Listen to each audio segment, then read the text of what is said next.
metabolisme. So metabolisme kita pecahkan kepada dua. Satu adalah anabolisme, satu lagi adalah kata. Kalau ikut saya, ana, bena. So sini adalah bena. Kalau kata kita bayangkan dekat. Okay, so sini adalah katabolisme, maksudnya dia urai. So kalau bahasa paling mudah, kalau lah anabolisme dia membina molekul kompleks. So contoh molekul kompleks adalah sini bena glukosa. Kalau sini dia urai. Okay, so bila dia urai glukosa. Okay, dalam kes yang ni saya nak tambah sikit tau. Nanti korang ada baca latihan. Kalau lah dalam katabolisme, proses ini tenaga dihasilkan. Kalau fotosintesis sebenarnya ada menggunakan tenaga. Dia melibatkan penggunaan tenaga. Okay, so yang ni dah settle. Lepas tu kita tengok nama enzim. So nama enzim ni dia bergantung kepada substrate. Katakanlah kalau substrate itu namanya adalah maltosa, enzim tu adalah maltase.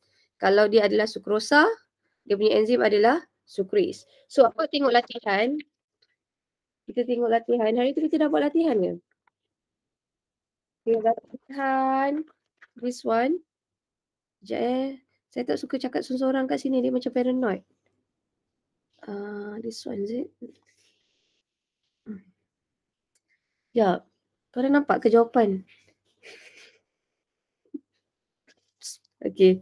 So kita tengok soalan nombor 1. So soalan nombor 1 dengan soalan nombor 2. Soalan nombor 1 ni tadi dah nampak kot jawapan. Okay. So soalan nombor 2 adalah this one. Tapi awak try saya buat dia punya ni. Pool tu. Saya suka buat pool sebenarnya sebab pool ni korang tak paranoid sangat. Okay, korang just tengok daripada soalan ni tahu ni soalan 1. Right. Then soalan 1 jawapannya adalah A, B, C dan satu lagi adalah D. So korang tekan dulu apakah jawapan sesuai. Kalau macam ni saya seronok sikit. Kita launch. Lepas tu kita buat soalan nombor 2. Okay, korang dah pandai kan tengok pool kat tepi tu. Lepas tu tengok soalan 2. Kita ada A. Kita ada B. Kita ada C. Kita ada D. Maksudnya kalau malam kita buat macam ni seronok sikit tau. Tak adalah buat boring dengan saya membebel.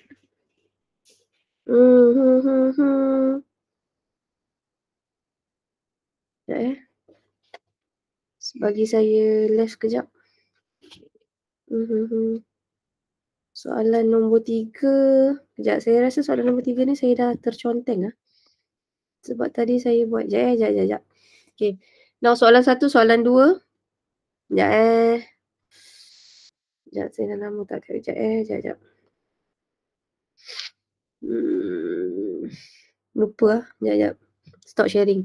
Sekejap bagi saya clear sekejap. Okay. Right. Alright. Okay, so saya sharing lagi sekali. Screen share. Continue. Start broadcast. Alright. So kita tengok balik soalan ni. So soalan nombor 3 pula. One more time. Create pool. Soalan nombor 3. Korang nampak tak saya punya screen? Tak nampak Nampak, Alhamdulillah.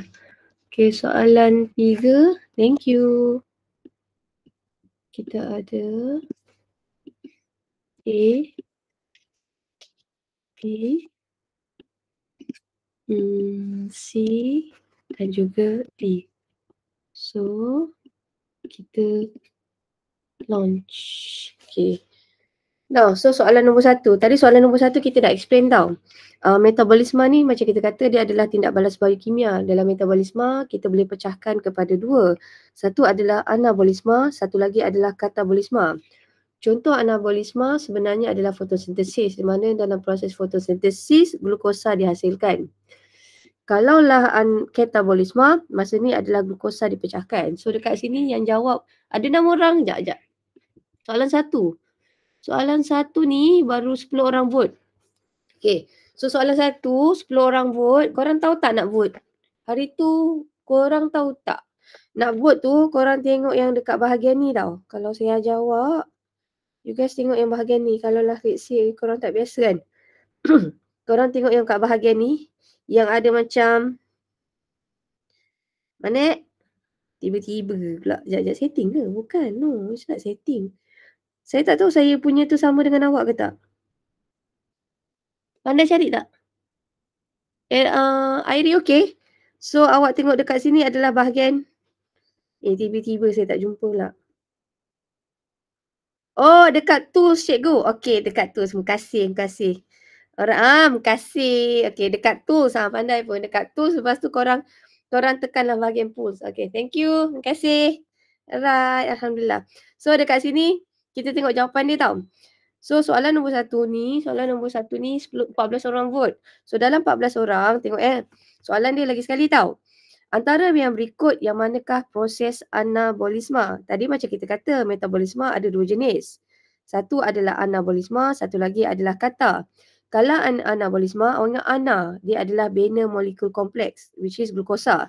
Kalau kata, dia cut. Dia pecahkan molekul kompleks. So, dalam kes ini, mana satukah yang cut? Sebenarnya yang cut anabolisma yang paling tepat tau. Yang paling betul dan tepat, jawapannya adalah cut kan? Ana. Oh sorry, anabolisma. Ana bina lah kan? So bina. So mana satu yang membina? Yang membina adalah fotosintesis. So jawapannya adalah B. Brazil. So dekat sini ada 14 orang vote. B Brazil, ada seorang vote C pencernaan. So siapa yang vote B Brazil tu tahniah. So korang boleh faham. Okay. Now, next question. Soalan nombor 2. Now, antara berikut yang manakah menunjukkan perbezaan antara anabolisma dan juga katabolisma? The different. Ingat tau, kalau ana tadi kita kata dia adalah bina. Ana ni adalah bina. Kalau kata dia adalah cut ataupun pecah. Lepas tu awak tengok tau. Saya nak terangkan sikit tau. Kalaulah proses respirasi ni sel ni sebenarnya dia berlaku pada semua benda hidup tau. Sebab respirasi sel sebenarnya proses menghasilkan tenaga. So, semua benda hidup memerlukan tenaga. So, untuk soalan nombor 2, kita tengok berapa orang yang jawab. Wow, soalan nombor 2, tahniah. So, soalan nombor 2, jawapan dia adalah B, Brazil. Which is, kalaulah anabolisma, dia memerlukan tenaga. So, proses fotosintesis ni sebenarnya korang belajar anabolisma, contohnya sini fotosintesis. Kalau sini kata ini adalah tajuk untuk respirasi sel. Proses respirasi sel macam kita tahu dia membebaskan tenaga. Kalau fotosintesis pula proses ini memerlukan tenaga. Yang ni tak ada dalam buku teks. Yang ni kan sebenarnya korang akan belajar masa tingkatan 5. Fotosintesis ni tumbuhan. Kita tak belajar sekarang. Tingkatan 5 baru ada. Now, so seterusnya soalan nombor 3. Now, yang ni keluar soalan periksa. Ni soalan struktur. So, yang ni korang pay attention lebih sikit tau. So, saya maybe akan keluarkan soalan struktur bahagian yang ni. So, dalam yang ini, dalam buku teks kita sebenarnya, yang ini adalah dalam subtopik buku teks awak adalah pada muka surat 89. Now, dalam muka surat 89, kita panggil gambar rajah yang kita nampak ni, ini kita panggil dia sebagai hipotesis mangga dan kunci. Kenapa kita panggil dia mangga dan kunci? Kita nak bayangkan kalaulah kunci rumah Adib, dia tak boleh buka mangga rumah Nazmi. Contoh gitu. So maksudnya tindakan itu adalah spesifik. Alright, contoh. Okay. Now, so dalam kes ni kita nak kata enzim itu adalah mangga. Manakala substrate itu adalah sebagai kunci. Now, kita katakan mangga tu kan kita kata kunci rumah Adib tak boleh buka mangga rumah Nazmi kan. So kenapa dia tak boleh buka? Kita kata sebab mangga tu dia spesifik. Kenapa dia spesifik? Sebab dekat sini dia ada tapak aktif. Maksudnya dekat sini ingat tak? Kalau kita kata nama substrate tu adalah maltosa, enzim itu adalah namanya maltase. Now saya tambah sikit. Berdasarkan gambar rajah ni, kalaulah soalan tanya, apakah ciri enzim? Ciri enzim kalau dikata berdasarkan gambar, awak tak boleh cakap dia digunakan dalam kuantiti yang sedikit, awak tak boleh cakap dia adalah sejenis protein. Kalau soalan periksa keluar, dia kata berdasarkan gambar rajah, apakah ciri protein, apakah ciri enzim, awak cuma boleh cakap apa yang nampak je daripada gambar. First yang kita nampak, dia spesifik. Maksudnya, maltase ni hanya boleh pecahkan maltosa. Spesifik, satu cirinya berdasarkan gambar rajah. Kedua, kita kata enzim ini tidak berubah. Cannot be destroyed. Ketiga, kita kata enzim ini boleh digunakan berkali-kali. Maksudnya lepas dia pecahkan maltosa, dia boleh pecahkan maltosa yang lain. Okay, so ingat, kalau ciri berdasarkan gambar rajah, awak hanya boleh cakap dia adalah, contohnya sifatnya adalah spesifik. Lepas tu kita kata dia tidak boleh dipecahkan, cannot be destroyed. Ada tak ayatnya cannot be destroyed? Tidak berubah, kekal. Struktur enzim tu adalah struktur kekal. Struktur enzim kekal. Satu atau kekal kita kata tak berubah. Satu lagi spesifik dah. Satu lagi boleh digunakan berkali-kali. Boleh digunakan berkali-kali. Right. Baru nak tengok soalan nombor 3. Saya tak bawa balik mouse lah. Okay. Soalan nombor 3. Dia cakap macam ni. Apakah sifat enzim yang ditunjukkan pada rajah 1? Okay, sifat dia saya dah buat dah. Saya dah terpangkah-pangkah dah tepi tu. So, sifat dia yang paling betul sebenarnya dia adalah B, Brazil. Yang ini. Okay, saya terang lagi sekali tau. Sebab ada yang kat sini ada yang jawab saya C dengan D tau. So, satu tau, sifat dia sebenarnya kita panggil dia adalah spesifik. A ni sebenarnya betul tau. A ni, enzim memang sejenis protein. Statement ini betul, tapi dia tidak berdasarkan rajah. So, yang D pun juga adalah betul. Mempercepatkan tindak balas kimia. Tetapi dia tidak tepat. Dia tidak berdasarkan rajah. Dia bukan dari rajah. Now, E pun sama. C pun sama. Enzim ternyah asli pada suhu yang tinggi. Apakah ternyah asli? Ternyah asli ni kita kata enzim tu rosak. Tapi kita tak cakap dia rosak atau mati. So, enzim ni kita panggil dia ternyah asli pada suhu yang tinggi. Tu benda tu, statement tu betul. Tetapi dia tak ada dalam gambar rajah. Jadi, jawapan yang betul dekat sini adalah B, Brazil. So, tahniah kepada siapa-siapa yang menjawab Brazil. So, senang kata A, C, D tu semua betul. Tetapi disebabkan soalan tu dia dah kod dekat sini adalah berdasarkan rajah. Once dia dah kod berdasarkan rajah, jawapan kita kena berdasarkan apa yang kita nampak. Kalau dia kata berdasarkan rajah, sebenarnya apa yang kita perhatikan pakai mata kita. So, kita tak boleh cakap benda yang kita tak nampak. Right, so far sampai sini okay? Okay. Right, so soalan nombor 4. Tak apa. Korang kalau rasa macam susah nak faham, tak apa. Korang tengok banyak kali Soalan 4. Kelas online ni sebenarnya berguna nanti bila korang nak buat ulang kaji masa periksa akhir tahun. Kalau korang rasa baca tu boring kan. Kelas online ni kenapa saya buat recording, lepas tu saya upload. Maybe awak rasa dia kurang sikit berguna sekarang. Tapi nanti bila tiba-tiba awak nak tengok balik, benda tu ada, is there. Okay, now soalan nombor 3. Let's go. Now, rajah 2 menunjukkan tindak balas enzim sukres terhadap sukrosa. So, awak ingat, mana satukah enzim? Q adalah enzim. Kenapa Q kita panggil dia enzim?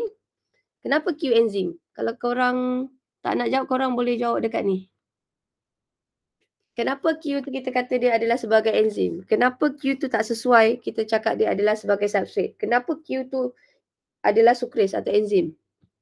Sebab apa tadi satu ciri enzim? Apa ciri enzim?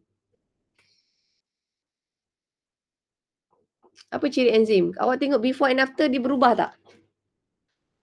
Tak. Ya Allah Afiq, makasih belanja suara. Ada juga yang sudi belanja suara. Sekejap. So kalau awak tengok dia langsung tak berubah. Okay. Korang ni kalau kelas online, dia rasa insecure sikit. Saya pun tak tahu kenapa. Maybe korang tak biasa kot. So tak biasa tu saya tak suka nak paksa. Awak masuk kelas saya pun saya dah rasa bersyukur dah. Kan nak paksa lebih-lebih ni. Tak boleh lah, kita kena tolak ansur kan. So maksudnya kenapa ini kita panggil dia enzim sebab dia tak berubah.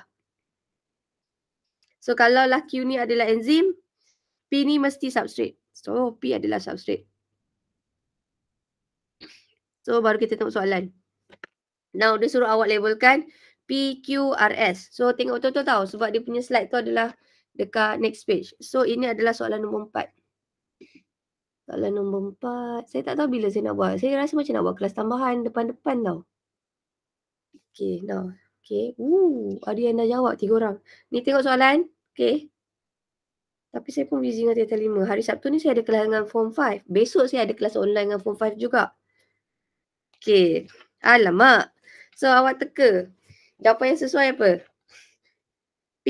Saya tunjuk lagi sekali tau. P. Q. R. S. So ini adalah pilihan jawapan dia. Dia dekat next page. Kalau korang tak ada kertas ni susah sikit lah. Sekejap saya tengok soalan ni balik. C.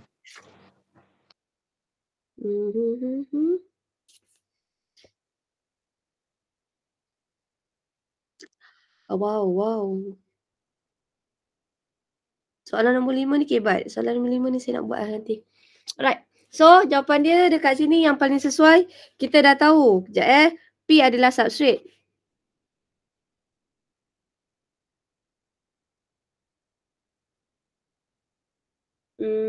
Komposisi kimia dalam tajuk karbohidrat. Sukrosa ni monosakarida ke disakarida? Ingat tak? Sukrosa ni monosakarida ke disakarida? Monosakarida. Yes, disakarida. Bijak. Okay. Now awak ingat. Kalau monosakarida, kita ada glukosa, kita ada fruktosa, kita ada galaktosa. Kalau disakarida, kita ada sukrosa, kita ada maltosa, sukrosa, maltosa dengan laktosa. Bezanya adalah sumber. Kalau laktosa ni dalam susu, kalau maltosa adalah bijirin, kalau sukrosa adalah dalam buah kot. Buahan Okay. So, ingat tengok kat sini. Kalau sukrosa pecah, dia jadi apa? Okay. So, sukrosa ni awak tengok. Jawapan yang paling sesuai. Tengok dekat sini siapa jawab Sekejap. Saya tengok pulse. Okay. So, 15 orang jawab adalah B. Ada seorang ni tertekan dia adalah C. Yang C ni sebenarnya dia kurang sesuai tau. Yang ni kena hafal sikit lah. Ni tak ada pilihan.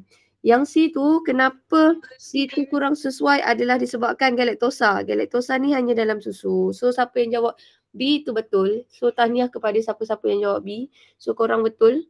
Okay, so jawapannya adalah B Brazil. Okay, yang ni tak ada masalah kot. Ni okay kot. Right. So, tahniah.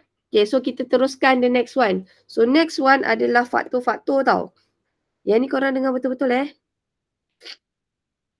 Okay, relax je. Kalau rasa korang masuk ni pun dah cukup ada pahala tau. Kalau tak faham tak apa. Nanti tengok lagi sekali, okay? Now, kita nak masuk dalam faktor-faktor yang mempengaruhi tindak balas enzim. So, saya tik-tik kat sini tau.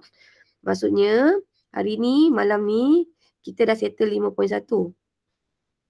So, 5.1 ni kita dah settle. Saya tik senang. Lepas tu, dekat ciri-ciri enzim ni, 5.2 kita dah settle. Nah, so nombor 3, penamaan enzim ni kita dah settle. Sekarang, kita nak masuk faktor-faktor yang mempengaruhi tindak balas enzim. So, faktor-faktor yang boleh mempengaruhi tindak balas enzim, kalau dalam buku teks kita adalah pada muka surat 90 dan juga 91. Okay, tadi saya ajar dengan kelas UPSI, saya baru ajar 2 faktor. So, malam ni saya cuba ajar 4 faktor terus tau. Okay, now faktor-faktor yang boleh mempengaruhi enzim, dia ada 4. Saya nak ajar awak tengok graf dulu. Now, macam ni tau. Kalau awak perasan, dia ada satu graf-graf yang macam ni. Korang pernah tengok tak graf ni? Boleh kan? Pernah tak? Pernah baca graf enzim tak? Tak ada Now, Okay, ada. Alright. Okay, thank you. Now, saya nak tambah sikit sebelum saya terlupa. Ini adalah dalam muka surat. Ini adalah pada muka surat 89. Dalam muka surat 89, kita nak cerita ni je. Daripada graf ni, dia nak cakap macam ni tau. Kenapa tindak balas biokimia ataupun kenapa metabolisme dia memerlukan enzim? Senang kata macam ni, metabolisme ni dia boleh berlaku tanpa enzim.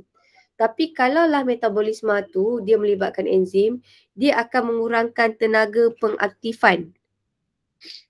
Okay, saya ulang slow-slow. Okay, now tenaga pengaktifan ni sebenarnya apa? Tenaga yang diperlukan untuk pecahkan molekul untuk pecahkan molekul substrat. Saya ulang lagi tau. Now, kenapa enzim kita gunakan? Sebab enzim tu dapat kurangkan tenaga pengaktifan. So, senang kata, kalaulah kita tak letak enzim, tindak balas metabolisme ataupun kita kata tindak balas biokimia boleh berlaku. Tapi dia perlukan banyak tenaga. So, apakah kebaikan bila kita menggunakan enzim? Kebaikan kita menggunakan enzim adalah tenaga pengaktifan tu lebih rendah. Saya padam sikit Now, kalau kita tengok kat sini, apa kebaikan kita guna enzim? Kebaikannya, kita dapat kurangkan tenaga pengaktifan. Kita guna tenaga sikit je. Maksudnya, letak tenaga sikit, pak, dia dah pecah. Tapi kalaulah tindak balas itu tidak menggunakan enzim, awak nak pecahkan enzim, nak pecahkan substrat tu, dia perlukan lebih banyak tenaga. Tapi kalaulah tindak balas itu melibatkan enzim, pemecahan substrat tu, pak, senang je. So, kesimpulannya, bila tindak balas itu ia melibatkan enzim, dia dapat mengurangkan tenaga pengaktifan. Ni je, graf tu nak cakap itu je. Alright, now, so dekat sini kita tengok tindak balas enzim ni dia melibatkan 4 faktor. Now, saya nak ajar yang ni, baca yang ni je dulu. Now, kita tengok dulu adalah faktor suhu tau. Bila suhu tu meningkat, kalau awak tengok yang atas ni, yang ni, kalau kita tengok dia paling atas, ini kita panggil dia adalah sebagai optimum. So, kalaulah kita kata suhu adalah optimum, tindak balas adalah maksimum. Ataupun saya kata suhu optimum enzim dalam gambar rajah ni, dalam graf ini adalah 37 darjah Celsius. Okey, apabila suhu optimum, tindak balas adalah maksimum.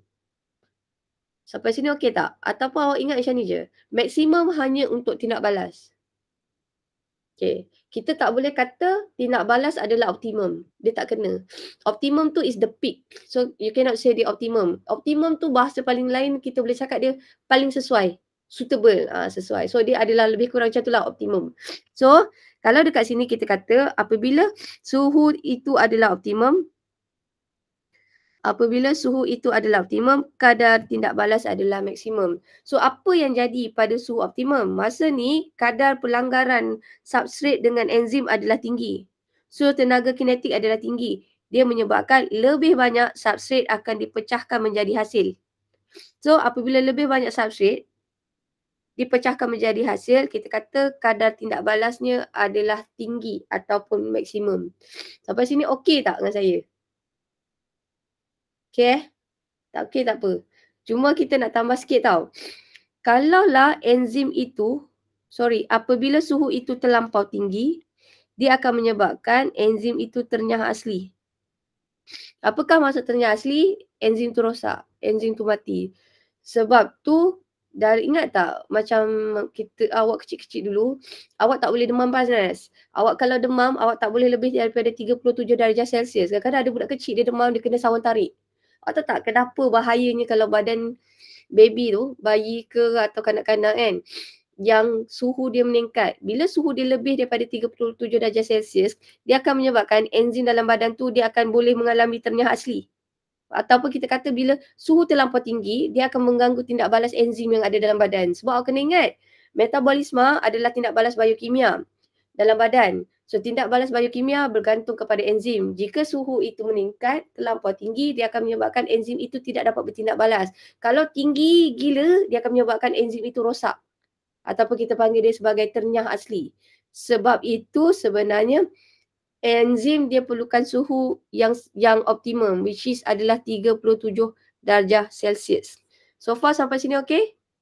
So, awak tengok graf ni je. Saya ajar awak tengok graf ni je. Kalau graf awak nampak macam bukit, yang tengah ni, ini kita panggil dia sebagai optimum. Kalaulah kita panggil dia sini adalah suhu dia optimum, tindak balas dia maksimum. Now, kita tengok lagi ada satu yang optimum selain suhu. Selain suhu, ada satu lagi yang faktor tu kita boleh gunakan optimum.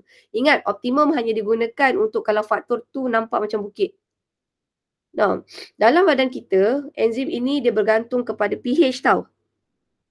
Ini adalah pH. Now, dalam badan kita, enzim tu dia tengok tempat. Ni tadi saya dah ajar dekat kelas opsi. Kalaulah enzim dekat perut, awak ingat dalam perut kita berasid.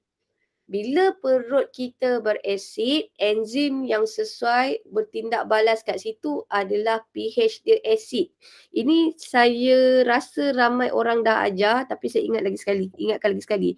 Okey, cara awak nak ingat, awak ingat kan kalau perut dia ada huruf P, dia ada huruf R.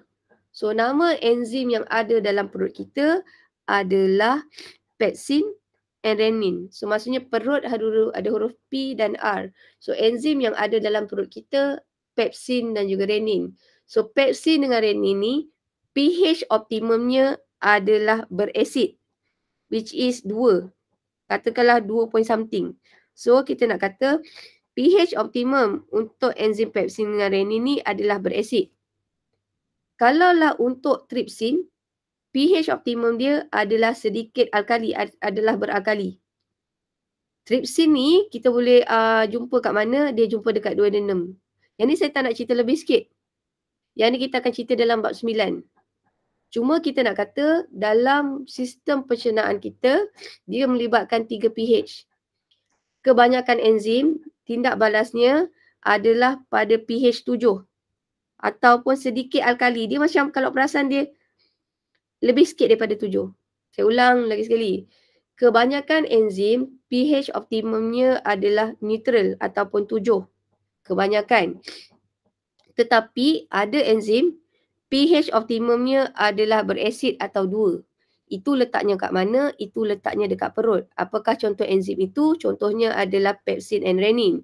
Kalaulah untuk tripsin pula, ini kita kata dia adalah sedikit beralkali ataupun dia beralkali lah.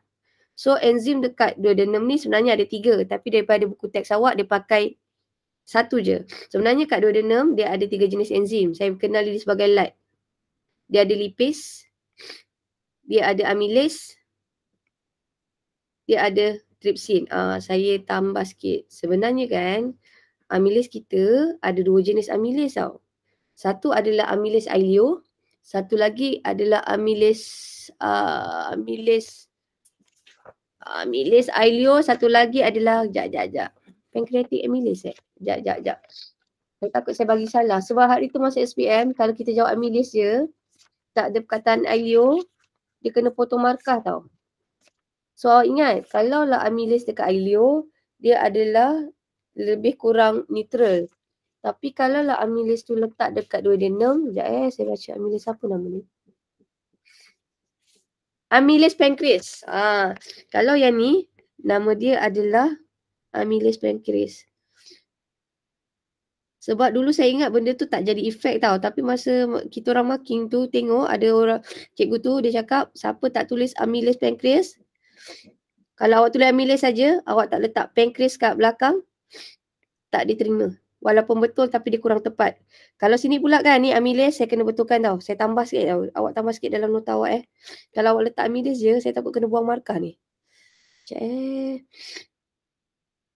Okay, amylase kat sini sebenarnya sesuai kita panggil dia adalah amylase ileo. So basically perkataan ni is very important.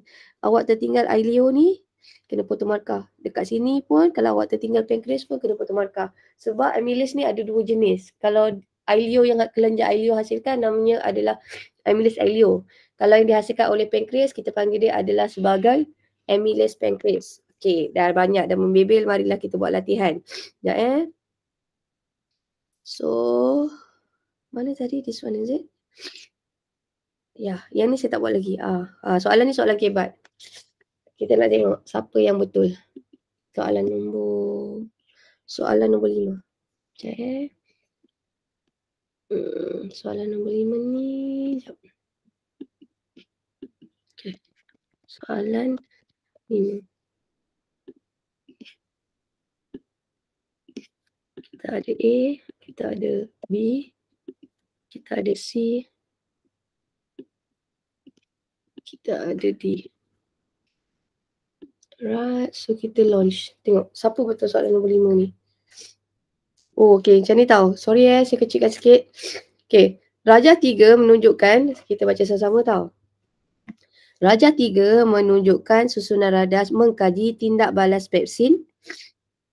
Okay, tindak balas pepsin terhadap protein. Keputusan yang diperolehi selepas 1 jam. So, dia tengok dekat sini selepas 1 jam awak tengok dia menjadi jernih. Tapi awak tengok soalan tau. Okay, soalan dia kata kat sini, eksperimen diulang dengan menggunakan 4 ml larutan pepsin yang dididihkan. Okay, so kalaulah dia didihkan, awak rasa didih ni pakai suhu berapa? So kalau didih suhu dia berapa? So awak rasa dia punya keputusan dia macam mana? Adakah dia akan berubah? Ataupun dia kekal ke whatsoever? So jawapan dia dekat situ ada A, B, C dan juga D. So awak teka. Kalau kita buat eksperimen biasa, eksperimen yang biasa, daripada yang keruh ni, dia akan jadi jernih. Tapi sekarang dia ulang eksperimen. Tapi triki dia kat sini adalah dia pakai yang dididihkan. Bila dia didihkan, kan? So awak rasa jawapan yang sesuainya jadi macam mana? Soalan nombor 5. So pilihan dia kat sini adalah A, B, C dan juga D. So awak rasa warna dia macam mana? So saya rasa soalan ni susah sikit. Tak susah, senang je. Cuma kena fikir sikit. Saya rasa macam ramai yang tak berani lagi jawab. Baru 3 orang vote. 4 orang vote. 5 orang vote.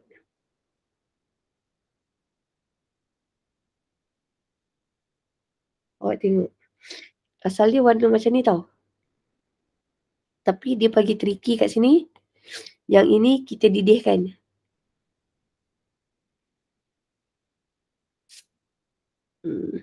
So dekat sini baru 8 orang vote. Saya kecilkan sikit. Keyword dia dididihkan enzim tu. Pepsin tu adalah enzim. So bila pepsin tu dididihkan, adakah dia punya hasil tu sama macam dalam gambar raja atas? So baru 8 orang vote untuk soalan nombor 5.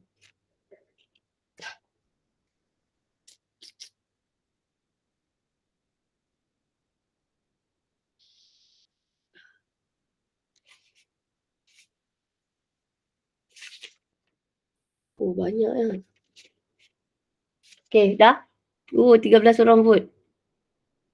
Okay. Right. So kita tetap vote So jawapan dia dekat sini. Okay, daripada 13 orang yang vote tu. Okay, 3 orang jawab D. 10 orang jawab A. Jawapan yang betul sebenarnya adalah A. So siapa yang jawab A tu, tahniah, korang memang betul. Korang faham benda tu. So basically kalau korang perasan dekat sini adalah macam ni. Kalau enzim itu dididihkan, kalau you guys perasan enzim tu dididihkan, okay, awak tengok kalau dia dididihkan, maksudnya dia dah mati. Kalaulah suhu ni meningkat, kita kata dia mengalami ternyah asli. Bila ternyah asli, maksudnya enzim tu dah rosak tau. Bila dah rosak, dia punya keputusan sama je macam ni, keruh. Dia tidak berubah. So siapa yang jawab dia kat sini adalah keruh, tidak berubah, betul. Maksudnya awak faham. Enzim ni dia sangat sensitif kepada suhu. So basically kalau suhu tu terlampau panas, dia akan rosak, so tindak balas tidak akan berlaku. Right, so ni betul. Tahniah. Wow. Okay. Yang ni saya tak ajar tapi dulu saya ajar. Saya nak tengok korang boleh agar tak. Antara yang berikut yang manakah enzim ekstrasel? Enzim ada 2 jenis. Kalau, okay, saya terang. Yang ni pun ada keluar soalan periksa. Saya rasa soalan nombor 1 kot saya buat yang ni. Soalan struktur. Okay, now, enzim ada dua jenis tau. Satu kita panggil dia adalah enzim intrasel. Satu lagi kita panggil dia sebagai enzim extrasel. Enzim intrasel ni, intra maksudnya dihasilkan oleh sel, dia guna sendiri. So, contoh enzim intrasel namanya biasa pelik-pelik. DNA polymerase hexokinase. Okay, tapi kalau enzim extrasel, kebanyakan enzim yang ada dalam badan kita adalah enzim extrasel. Okay, contohnya kat sini adalah LAT, lipase, amylase dan juga trypsin. Now, yang ini awak just ingat macam mana enzim itu digunakan dan juga dihasilkan digunakan. Macam ni, cerita dia asalnya adalah ribosom dia akan sintesis protein. Protein yang disintesis oleh ribosom ni nanti, dia akan diangkut oleh JEK. Dia angkut oleh JEK sampai dekat area hujung je. Okay, bila sampai kat hujung, ada bahagian JEK ni, dia akan terpotong sikit, dia menggenting, dia akan menjadi vesikel angkutan. So, ceritanya adalah dari protein sampai ke jasad Golgi, dia gunakan lori kecil namanya vesikel angkutan. Jadi, protein itu diangkut daripada JEK, pergi ke jasad Golgi menggunakan vesikel angkutan. Apabila protein tu dah sampai dekat jasad Golgi, enzim tu nanti, protein itu nanti akan diubah suai menjadi enzim. Jika enzim tu digunakan dalam sel, kita panggil dia adalah enzim intrasel. Jika enzim itu dia pergi rembes keluar daripada sel, kita panggil dia adalah enzim extrasel. Macam mana enzim daripada jasad Golgi ni dirembes keluar daripada sel? Ia menggunakan vesikel rembesan. Okay, saya ulang lagi sekali nak bagi smooth. One shot je. Okay, saya takut opening. So, gambar rajah ni adalah gambar rajah penghasilan enzim intrasel. Kalau dalam konteks awak adalah pada muka surat 88. Okay, proses penghasilan enzim adalah bermula dengan ribosom sintesis protein. Sebab kita tahu enzim ni sebenarnya adalah sejenis protein. So, first thing first, kita kena hasilkan protein. Sebab itu, ribosom akan sintesis protein. Kemudian, protein ini akan diangkut oleh JEK. Tapi, dari JEK ni pula, protein ni dia perlu diangkut pergi ke jasad Golgi. Tapi masalahnya, JEK dengan jasad Golgi bukannya melekat macam ni kan? So, dia ada space. Jadi, daripada JEK, nak pergi jasad Golgi, protein tu nanti dia akan diangkut oleh lori kecil ni namanya vesikel angkutan. So, kesimpulannya, fungsi vesikel angkutan adalah dia angkut protein dari JEK pergi ke jasad Golgi. Dekat jasad Golgi, protein tu nanti dia akan diubah suai menjadi enzim. Jika enzim itu digunakan dalam sel, kita panggil dia sebagai enzim intrasel.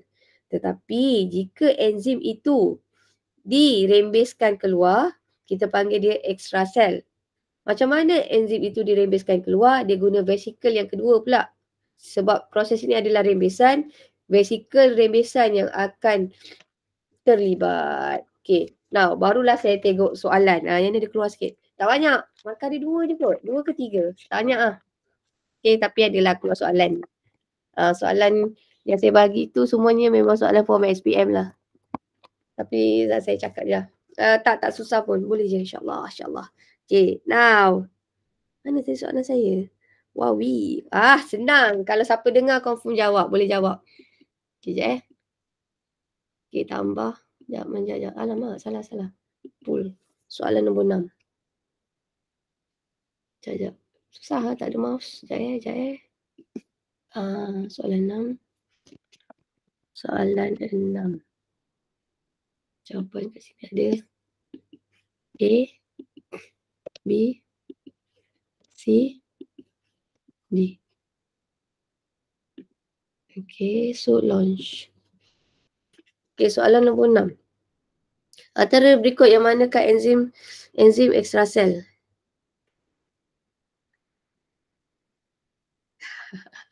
Ni kalau salah saya tak tahulah nak cakap macam mana. Weh, ada juga yang salah.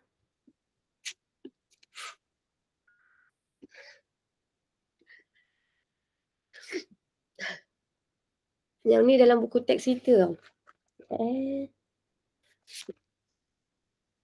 Ini buku teks muka surat 88. Ni muka surat 88. Okay,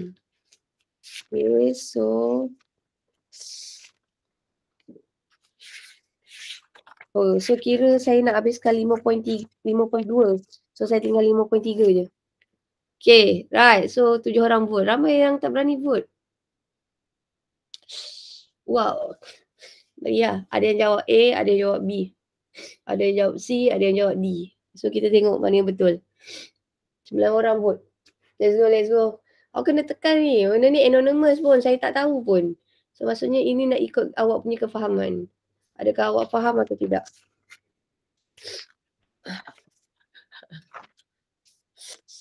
Wawi. Okay, 12 orang vote. So jawapan dia meriah. Okay. Now, so dekat sini kesimpulannya. Okay, so kita dah tutup vote So ada 12 orang vote kat sini. So, sekejap.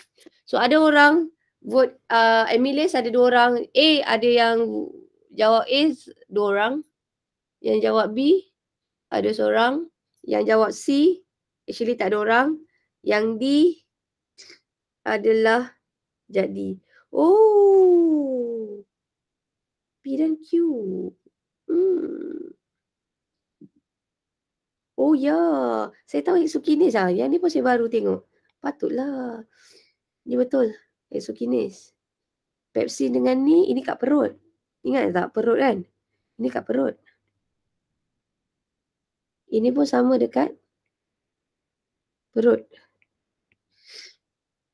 So jawapan yang betul, siapa jawab ni memang bijak lah. Okay, 14 orang vote. Okay, so jawapannya adalah amylase. Okay, so dekat sini. Tapi macam dalam buku saya tak berapa setuju sangat. Sekejap, amylase ni betul tak extraction lah.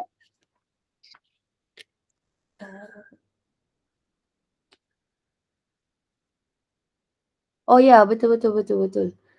Contohnya adalah enzim extrasel contohnya adalah enzim trypsin di mana dihasilkan dekat sel pankreas. Okay, digunakan dekat duodenum. Okay, betul. So, macam enzim amylase ni bayangkan, ni jawapan ni saya tambah sikit tau. Sebenarnya saya tambah sikit. Ni pilihan jawapan dia kurang sikit. Amylase pankreas. Maksudnya, amylase ni dihasilkan kat pankreas tapi digunakan dekat duodenum. Tadi kan saya ada katakan amylase sebenarnya ada 2 jenis kan. Satu adalah amylase ileum, satu lagi adalah amylase pankreas. So pilihan jawapan kat sini kurang tepat sikit. Saya betulkan, saya tambah sikit. Sini adalah amylase pankreas. So kalau amylase pankreas, kita dah terus tahu lah. Maksudnya dia hasilkan dekat pankreas tetapi digunakan dekat duodenum. So tahniah kepada yang jawab D ni. So yang jawab D ni maksudnya korang faham betul. So memang hebatlah siapa jawab D ni. So tahniah. Alright. So seterusnya kita nak tengok soalan yang seterusnya adalah this one. Okay. Soalan nombor 7. Graf yang manakah menunjukkan kesan suhu terhadap kadar tindak balas yang dikawal oleh enzim? So ini adalah kesan suhu tau. Sekejap last kali Saya sebenarnya kelas online ni saya tak laju sangat tau. Sebab saya takut korang takut. Macam mana? Satu dah penat. Satu lagi saya takut korang baru lagi form 4 lah. Dan sebenarnya saya buat kelas dengan awak ni awal sangat. Last year saya tak buat lah awal bulan 5 je ni. Last year saya buat bulan berapa Bulan 6 kot. Alah, sekejap. Launch. Last launch. So, kat mana tadi kita cerita pasal ni? Graf untuk suhu. Adakah A, adakah B ataupun adakah C? So, soalan dekat sini. Okay. Graf yang manakah menunjukkan kesan suhu terhadap kadar tindak balas yang dikawal oleh enzim? Adakah jawapannya A, B, C atau D? Which one is the nicest one? Which one yang tepat? Soalan nombor 7. So soalan nombor 7. Mana satukah graf yang betul terhadap hubungan antara suhu dan juga kadar tindak balas? Okay, adakah A, adakah B, adakah C? So mana satu graf yang sesuai? Ni kalau salah tak tahu lah ni kalau salah ni kan. Ni senang lah ni. Ah, ah, ah.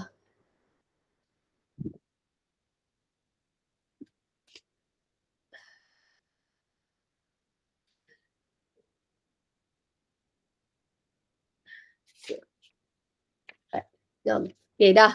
So, Tania, ada 6 orang vote. So, saya tak sabar. So, 6 orang vote ni, Tania. Menarik. Okay. So, saya ingat ada satu je huruf yang diorang pilih. So, kat sini ada 2. So, ada orang 8 vote. Ada orang 8 orang vote. Okay. Ada. Saya tak nak cakap huruf apa. Nanti semua orang tak nak ni. Okay, 10 So, okay. 10 orang dah vote. So, saya terus je. So, ada 2 orang vote untuk jawapan C. Ada 2 orang vote adalah untuk jawapan. Ada 3 orang vote untuk jawapan C. Ada 8 orang vote adalah untuk jawapan D. So, sebenarnya yang betul yang mana satu? Sebenarnya yang betul adalah D. Sebab, kenapa yang C ni salah? Tahu tak? Kalau C salah ni kenapa? Sebab perasan tak? Yang sini ni, dia dah nak dekat 40 tau. So, basically 40 ni macam kurang sesuai sikit. Tapi, jap. 37 kan? Kita punya 37 kan? Tapi sini 40. Tapi betul lah. Saya rasa jawapannya adalah D. Yang sesuai kat sini adalah D. Sekejap ni soalan nombor 7. Soalan nombor 7. Saya rasa D. Jawapannya D. Sekejap. Weh. Saya salah. Graf tu salah. Aku tahu tak jawapan dia apa. Siapa jawab C ni hebat lah. Siapa? Baik orang mengaku siapa yang jawab C ni. C betul lah. Sebab dia kata kat sini tau. Tengok kan. 40 ni dia tak mati lagi tau. 40 ni almost die. Belum mati. Kalau dia mati, kalau kita tengok kat sini kan, graf dia kat sini, enzim ni dah ternyah asli tau. Sebenarnya sebelum 40 dia tak ternyah asli lagi tau. So dekat sini salahnya adalah ni. Sorry. D ni salah kat sini. Ni salah. So sebelum, kalau lah dekat kata kat sini kan. Saya takut awak penat, saya pun penat. Sini kan 40 kan. So kalau kat sini let's say ini adalah 38. Kalau dia 38, enzim tu tak mati lagi tau. Dia tak mengalami ternyah asli. Jadi graf ni salah. Graf D ni dia salah adalah disebabkan bahagian ni. Boleh faham tak maksud saya kat sini? Korang faham tak? Dia salah kat sini lah. Ni salah. Siapa jawab C ni hebat weh. Tahniah. Sebab pool dia, saya pun mati-mati ingat macam D tau. 10 orang vote D tau. Ada 3 orang je vote C. Ada seorang je vote B. Lambat lah siapa yang baru tekan C. Tak kira. Now, so basically siapa yang vote C ni maksudnya tahniah, korang memang korang ada mata yang bagus. Korang ada boleh observe sangat bagus. So kat sini sebenarnya ini yang sesuai lah. Sebab lepas 40 baru enzim tu mati.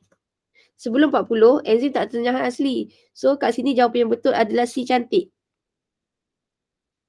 Sebab dia tulis kat sini, lepas 40 dia mati. Ternyah asli. So which is correct lah kat sini, ternyah asli.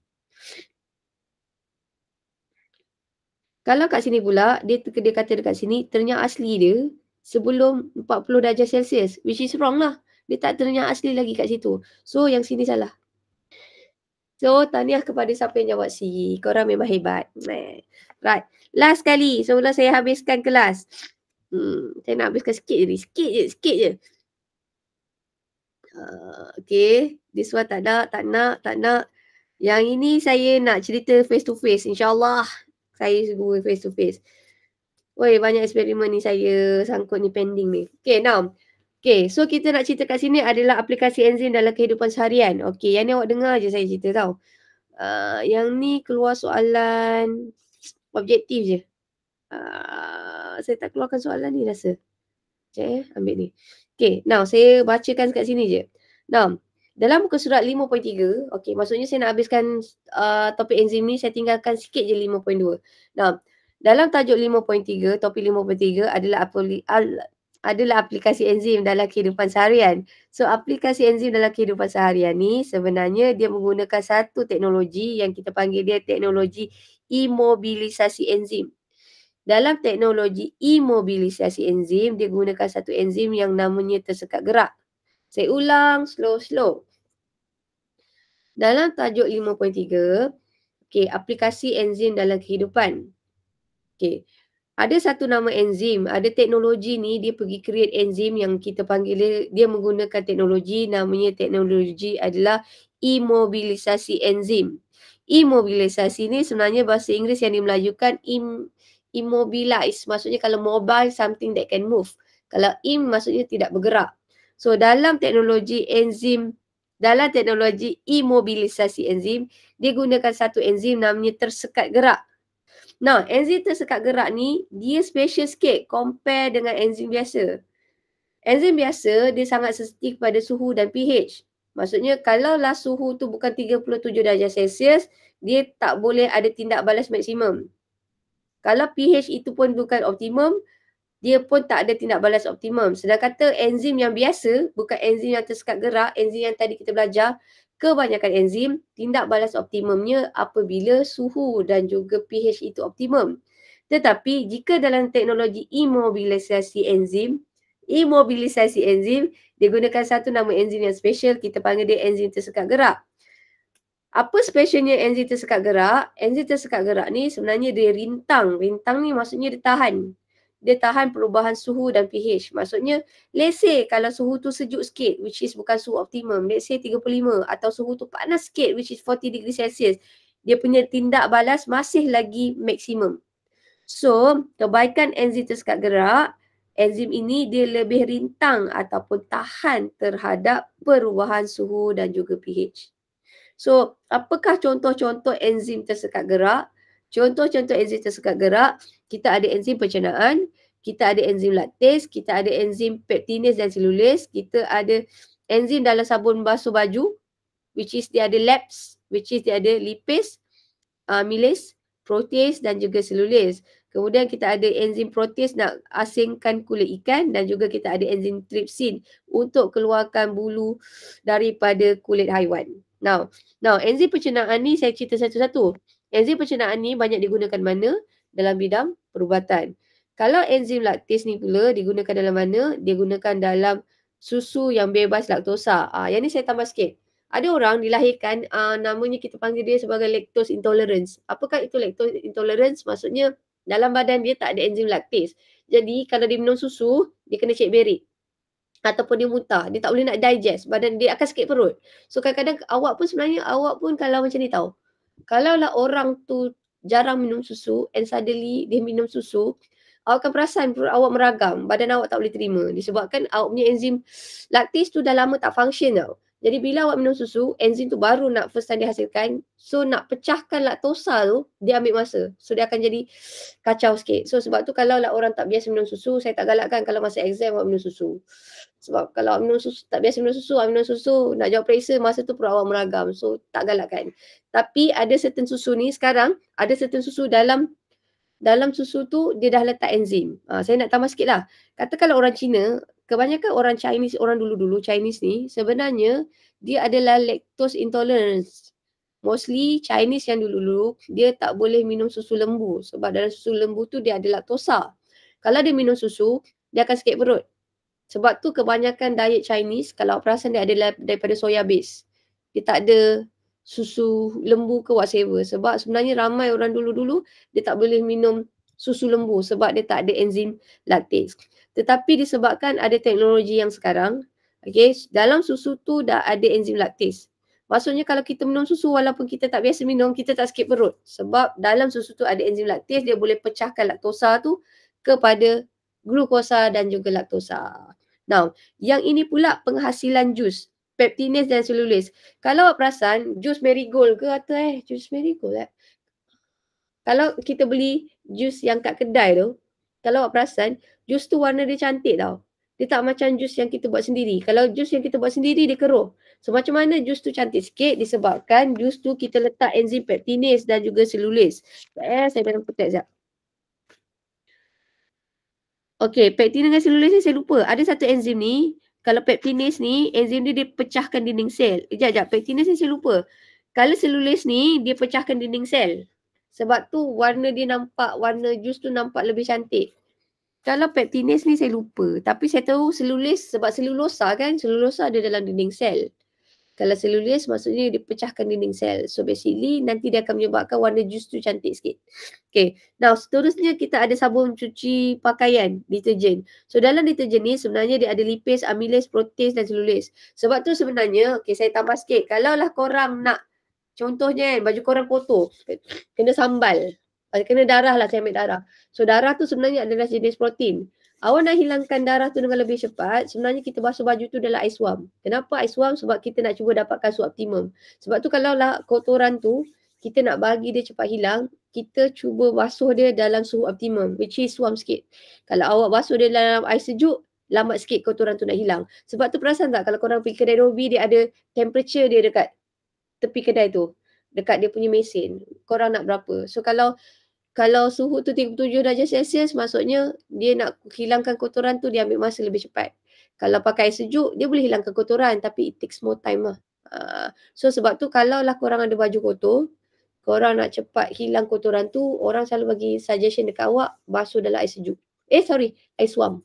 Sebab kita nak dapatkan suhu optimum. So bila suhu optimum, lebih mudahlah kotoran tu ditanggalkan. Tapi awak tengok, kalau kotoran itu adalah darah, kita pakai protease sebab darah adalah protein. Kalau kotoran itu adalah daripada minyak, which is kita pakai enzim yang terlibat adalah lipase. Kalau kotoran tu adalah daripada sayur-sayuran ke, itu adalah selulis. Okay, now last kali, enzim trypsin. Enzim trypsin ni awak perasan kan, dia kata mengeluarkan bulu daripada kulit haiwan. Yang ini adalah kalau pakaian itu adalah, the product adalah leather. Kan kalau leather tu, kan kalau kata dia berbuat daripada kulit lembu. Kalau korang perasan, kasut leather tu mana ada bulu-bulu. So basically dia dah tanggalkan dulu bulu menggunakan apa? Menggunakan enzim trypsin. Kalau yang protease ni dia nak asingkan kulit ikan. Right, latihan last kali. Okay, saya sampai 11.30. Saya nak habiskan 5.3. Okay, let's go. Okay, kita skip dulu. Kita ambil soalan nombor 10, soalan nombor 11, soalan nombor 12. 10, 11, 12. Let's say. Lepas tu saya isytihar kita 95% habis lah bab enzim. Jangan risau. Saya bagi tahu korang fail. Tapi korang fail tu kena fail bermaruah. Tapi janganlah mula nak fail dulu. Try lah dulu. Soalan 10. Sebenarnya saya okey je budak fail ni. Tak ada masalah. Tapi fail tu, make sure fail tu setelah berusaha. Tapi kalau ikut saya janganlah. Pertengahan tahun kalau korang dah fail, nanti korang nak kejar akhir tahun tu nanti dia berat sikit. Jangan give up dulu tau. Launch. Ini adalah soalan 10. Okay, awak try soalan 10 tu jawab. Lepas tu soalan 11. A, B, C, D. Let's go. Last kali. Alang-alang dah ni launch. Hari Jumaat nanti kita ada majlis. Senang kata esok saya tak ada. Khamis kita cuti. Hari Jumaat tu pun sebenarnya korang belajar sebelum rehat je. Sampai pukul 9 suku. Lepas tu kita ada majlis persaraan. Lepas tu minggu depan dah tinggal 2 hari je kan. Lepas tu ada listening.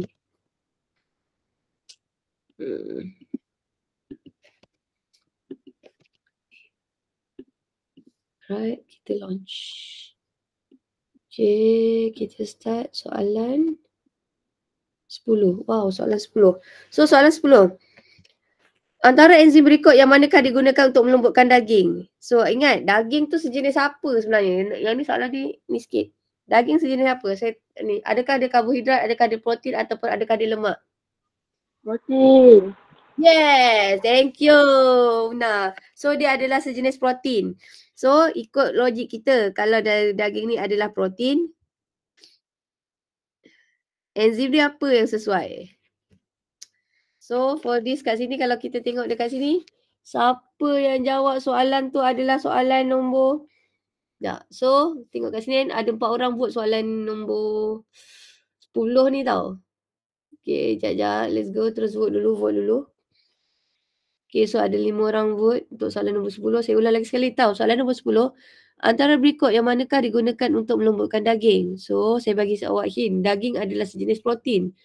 So, kalaulah dia protein, apakah nama enzim yang sesuai? Adakah A, lactase, B, amylase, C adalah protease, D adalah maltase. So, dekat sini ada 10 orang vote. Alright, tahniah.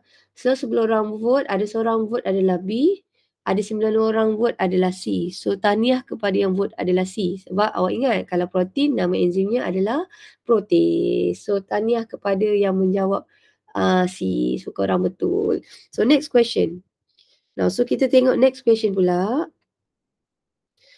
Ni tadi macam saya cakap tau. Katakanlah Raja Enam menunjukkan baju kemeja dengan kesan darah. Tengok, darah ni sejenis apa? Lagi sekali tau, darah tadi saya bagi tahu, darah adalah sejenis protein. Okey, ini adalah kesan darah. Apakah enzim yang digunakan dan suhu sesuai? Tadi saya kata kalau suhu optimum, adakah dia sejuk atau panas sangat atau suam? Dan awak kena tengok darah ni sejenis apa. Kalau minyak dia adalah lipid, tapi kalau darah dia sejenis apa? So jawapan dia dekat sini ada A adalah lipase, suhunya 37 darjah Celsius. B adalah protease, suhunya adalah 18 darjah Celsius. C adalah amylase, suhunya 18 darjah Celsius. D adalah protease, 37 degree Celsius. So which one is the correct answer? Wow, soalan nombor 11 ni semua orang ada pilih-pilih. Ingat, darah adalah sejenis apa? Tadi saya dah bagi tahu, darah adalah sejenis protein. So protein, kalau dia protein, nama enzim tu adalah protease. So yang ini adalah salah. Ini pun salah. Dia tinggal jawapannya B dan C.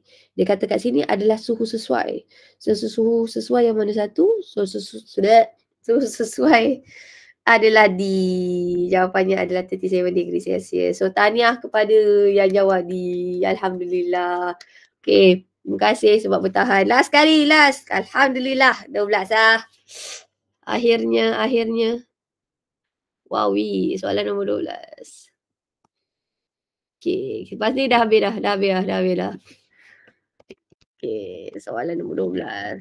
Sekejap saya nak tulis satu. Selalu yang ni saya buat. Hari tu saya tak buat.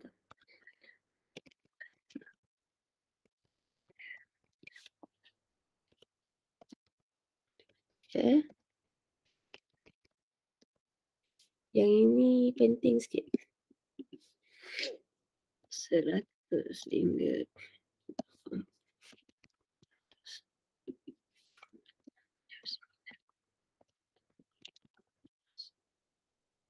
Dah sekali sekejap.